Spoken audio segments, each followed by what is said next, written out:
Hello po, tanong ko lang po yung business establishment po. Ano ang pwedeng dalhin sa newly open business po? Tulad ng paglipat sa bagong bahay in Feng Shui, may pwede ka ring dalhin at unang ipasok sa bagong mong bukas na negosyo or tindahan ngayong taon. Opening a business is crucial, lalong-lalo na kung unang araw ito.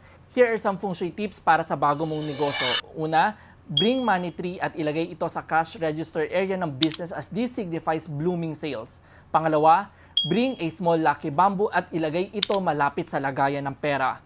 Pangatlo, make sure also na bago kayo pumasok sa inyong newly open business, ito dapat ay mabango at malinis.